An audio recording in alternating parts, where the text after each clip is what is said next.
dari kitab Asbabun Nuzul, di mana kita masih di dalam surat Al-Baqarah.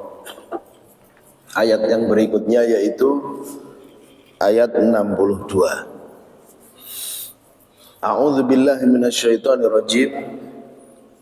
Innal ladzina amanu wal ladzina hadu wan nasara was-sabiin, sesungguhnya orang-orang yang beriman dan orang-orang Yahudi dan orang-orang Nasrani dan orang-orang Sabiin, man amana billahi wal yaumil akhir, orang-orang yang beriman kepada Allah dan hari akhir, wa amila sholihan, dan berbuat kebaikan, falahum ajruhum inda rabbihim, maka bagi mereka pahala untuk mereka di sisi Allah, di sisi Tuhan mereka. Wala khaufun alaihim wala hum yahzanun, dan tidak ada kekhawatiran bagi mereka dan mereka juga tidak akan bersedih hati. Di sini Allah Subhanahu wa taala menegaskan bahwa orang-orang yang beriman, orang-orang dari orang-orang Yahudi, orang-orang yang sebelum kedatangan Nabi Muhammad atau masih mengikuti nabi-nabi terdahulu, Nabi Musa, Nabi Isa, tapi yang sesuai dengan ajaran yang sesungguhnya, yang belum dirubah-rubah, yang tidak menuhankan tiga Tuhan, tidak menuhankan Uzair, orang Yahudi, artinya mengikuti ajaran nabinya, sesuai ajarannya yang disebut oleh Allah sendiri sebagai orang-orang yang beriman kepada hari akhir dan hari kiamat, kepada Allah dan hari kiamat, dan berbuat kebaikan, maka mereka mendapat kebaikan, artinya mereka juga masuk surga. Nah, kenapa kok Allah di dalam ayat ini menerangkan hal itu? Karena seorang sahabat yang bernama Salman Al-Farisi bertanya kepada Rasulullah tentang orang-orang yang pernah dia kenal atau orang-orang yang sudah sangat dekat dalam hidupnya pada masa lalu Salman. Salman itu banyak hidupnya bersama para pendeta-pendeta. Salman itu bukan orang Arab, dia orang Persia, dan perjalanan untuk mencari Rasulullah itulah, perjalanan untuk mencari Nabi yang sesungguhnya itulah yang kemudian di dalamnya dia banyak hidup bersama pendeta-pendeta.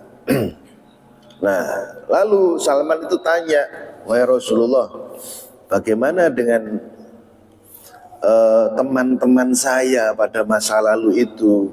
Apakah mereka itu di surga atau di neraka?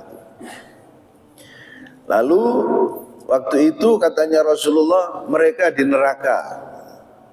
Namun Allah Subhanahu wa taala kemudian menurunkan ayat itu, menurunkan ayat ini, innalladzina amanu, dan seterusnya. Orang-orang Yahudi, orang-orang Sabiin. Orang-orang Sabiin, apa yang dimaksud dengan orang-orang Sabiin? Orang-orang Sabiin itu banyak maksudnya, banyak maknanya maksudnya, yaitu orang-orang yang berpindah agama, berpindah agama. Rasulullah sendiri itu sering disebut sebagai Sobi, termasuk bagian dari Sobiin oleh orang-orang kafir Quraisy, sehingga termasuk Abu Lahab itu. Ketika Rasulullah itu mendakwahkan di pasar, ayo ucapkan la ilaha illallah gitu. La ilaha illallah tuflihu, kalian akan menjadi orang yang beruntung. Nah, itu Abu Lahab selalu ikut. Ikut itu bukan untuk dengerin pengajiannya Nabi Muhammad itu, tapi untuk mengkonter, membantah apa-apa yang disampaikan.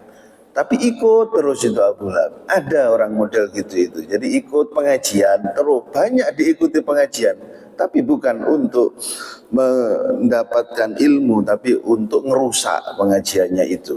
Nah itu Abu Lahab. Nah ketika Nabi ngajak begitu, itu selalu Abu Lahab ngomong innahu sobi. Itu sesungguhnya dia itu, Muhammad itu adalah sobiun kadzibun. Sobi yang pendusta. Jadi sobi di dalam hal ini maksudnya adalah orang yang berpindah. Jadi bisa bermakna positif, bisa bermakna negatif. Namun di dalam ayat ini as-sabiin maksudnya adalah orang-orang yang dalam makna positif, orang-orang yang dahulunya mungkin kafir menyembah berhala kemudian pindah menyembah Allah, makanya itu disebut dengan sabiin. Nah, apa yang dilakukan atau bagaimana kisahnya Salman itu kok bisa tiba-tiba tanya? Nah, kita telusuri sejak awal. Salman itu dia itu orang Persia. Persia itu kalau sekarang ya sekitar Iran sana. Iran. Jadi jauh dari Arab. Dia itu bapaknya bertugas, dia agamanya saat itu agamanya Yahudi. Nah, bapaknya sama Salman itu bertugas ngurusi kuil sinagog, ya marbotnya gitulah. Jadi setiap hari Salman itu pergi ke sinagog untuk bersih-bersih. Nah suatu hari dia itu ketika pergi ke sinagog itu di tengah jalan dia mendengar nyanyian-nyanyian itu, lagu-lagu dari dalam gereja. Lalu dia terpana dengan nyanyian-nyanyian itu, dia tertarik dengan nyanyian-nyanyian itu, sehingga kemudian masuk ke dalam gereja dan ikut gitu, ikut seneng dia dengan nyanyian-nyanyian itu. Ketika dia pulang ketemu sama bapaknya, lalu cerita sama bapaknya bahwasanya ada agama yang saya itu seneng sekali. Lalu sama bapaknya, marah bapaknya, itu agama tidak baik itu, udah agamamu itu yang paling baik. Lalu oleh bapaknya Salman itu dipasung, ya, diikat kakinya supaya tidak pergi lagi. Karena setelah itu dia pergi terus, ya. Sebelumnya itu sudah sering dia pergi. Kemudian diikat oleh bapaknya supaya tidak pergi lagi. Nah Salman itu kemudian mendengar bahwasanya ada pedagang-pedagang dari Syam, pedagang yang datang ke daerahnya Salman untuk berdagang. Kemudian Salman tahu bahwasanya pedagang-pedagang ini pengetahuannya luas. Lalu Salman memotong ikatan tadi itu, tidak tahu bagaimana caranya. Yang jelas kemudian dia lolos dari rumah, kabur, lalu ketemu sama pedagang-pedagang itu. Lalu dia minggat sama pedagang-pedagang itu, nunut sampai ke Syam. Jadi di Syam itu dia di sana numpang pula di gereja ditampung oleh pendeta. Nah, disitulah kemudian Salman hidup sama pendeta itu. Tapi ternyata pendeta ini pendeta jahat. Artinya dia mengumpulkan dana-dana dari masyarakat, tapi tidak disalurkan kembali, sehingga sampai mengumpulkan emas, perak, perhiasan-perhiasan itu 7 ember katanya. 7 ember. Masyarakat tidak tahu. Sampai akhirnya ketika pendeta itu mati, lalu Salman mengatakan kepada orang-orang, ini pendeta tidak benar sebenarnya. Dia itu mengumpulkan harta-harta yang kalian berikan itu tidak disalurkan lagi. Lalu mereka itu mana buktinya? Lalu diambil oleh Salman 7 tempayan atau ember tadi itu, sehingga kemudian masyarakat marah. Pendeta itu kemudian tidak dikubur, gitu. marah. Nah, akhirnya Salman sendiri yang menguburkannya. Nah, kemudian ditunjuk pendeta baru untuk ngurusi gereja itu. Lalu Salman bareng sama pendeta yang baru ini. Tapi pendeta yang baru ini baik, tidak seperti pendeta yang pertama. Sehingga kemudian Salman banyak mendapatkan informasi. Informasi paling utama adalah bahwasanya sebentar lagi akan datang nabi terakhir. Itu sudah ada di dalam kitab-kitab mereka, kitab-kitab Nasrani.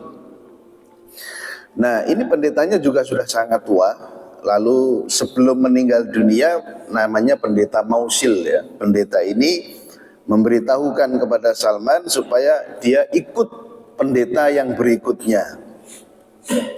Kemudian Salman pergi setelah meninggal pendeta itu. Salman pergi ke pendeta yang berikutnya. Namanya pendetanya namanya Amuriyah.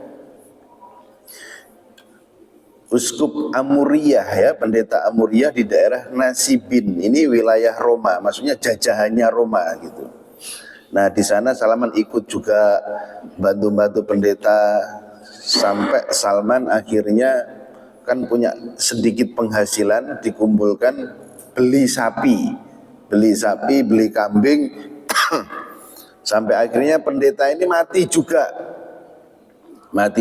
dan pendeta ini juga mengatakan bahwasanya akan ada nabi. Ini waktunya nabi, sudah dekat ini.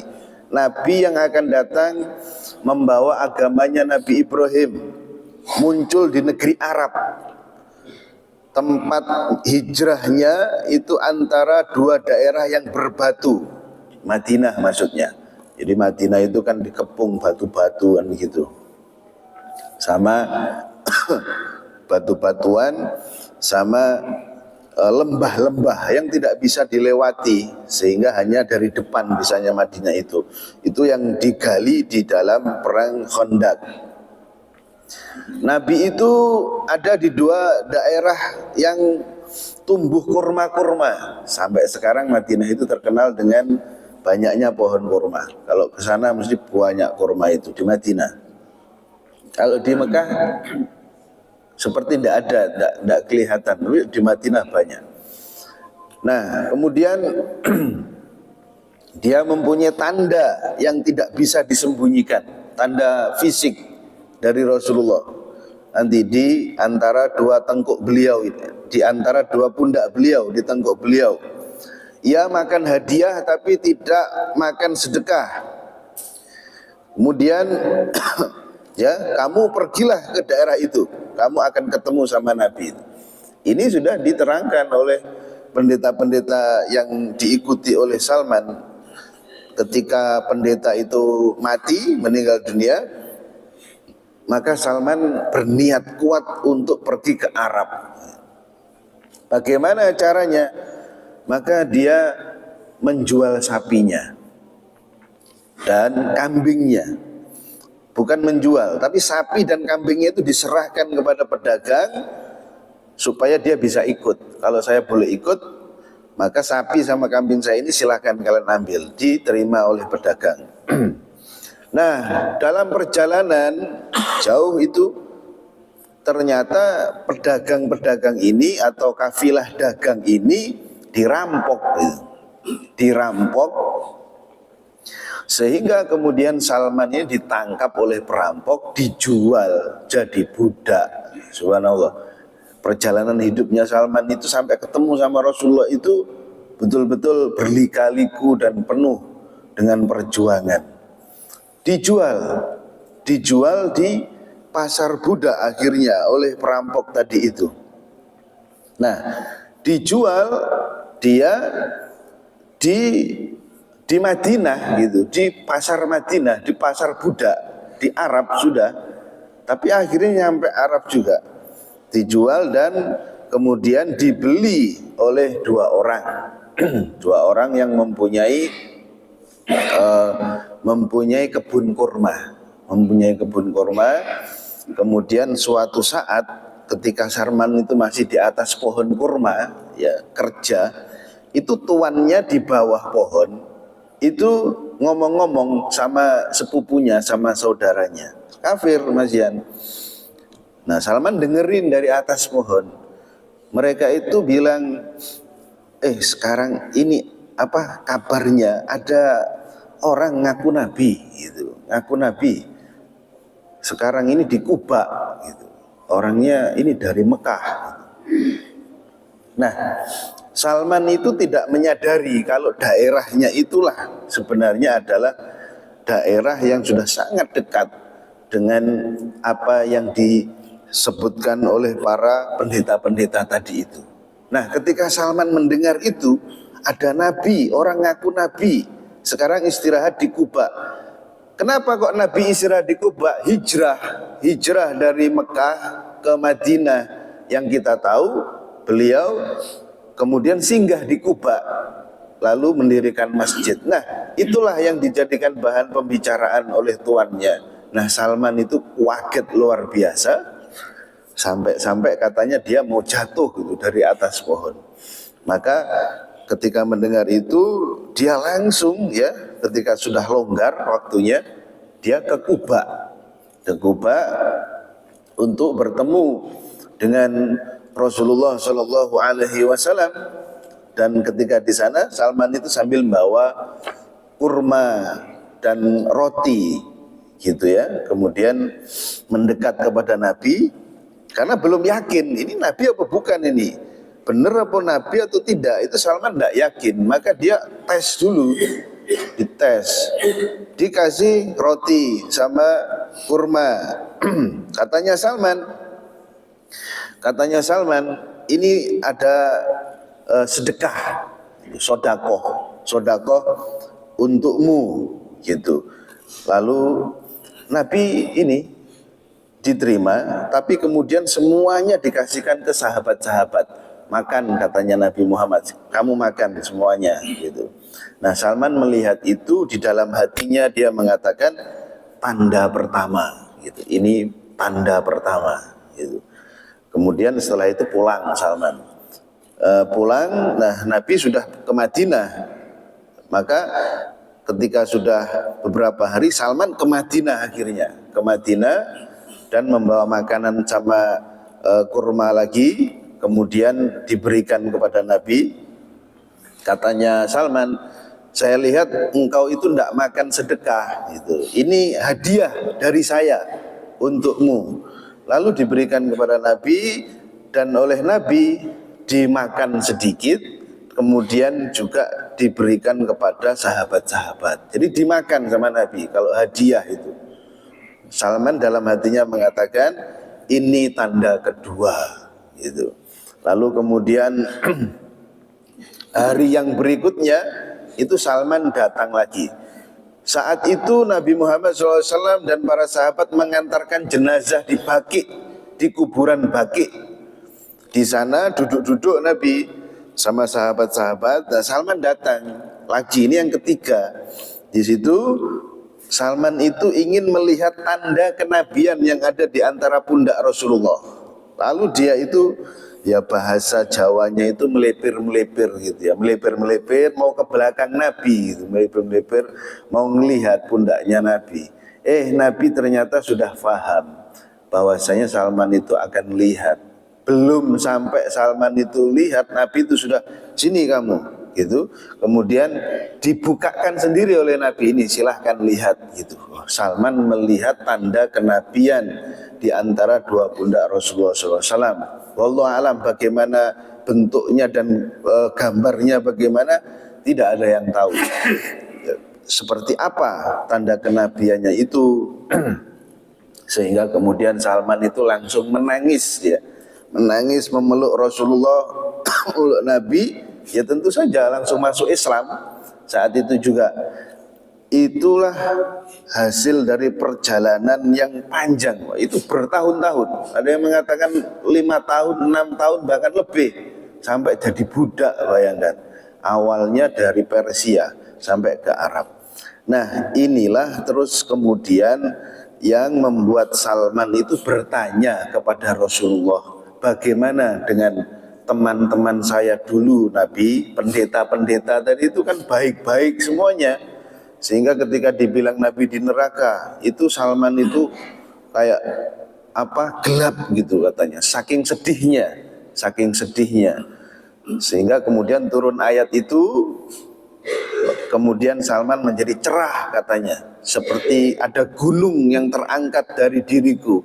Jadi ketika dibilangin teman-teman di neraka, itu seperti kegencet gunung katanya Salman, karena kasihan.